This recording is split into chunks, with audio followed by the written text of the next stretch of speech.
None. Or is it both? Welcome to the world of quantum computing.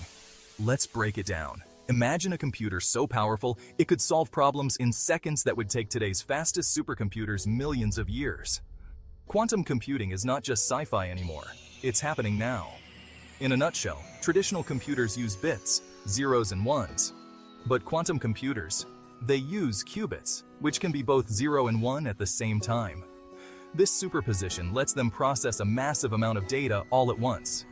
Think of it like this. While your laptop is reading one book, a quantum computer is reading the entire library, simultaneously.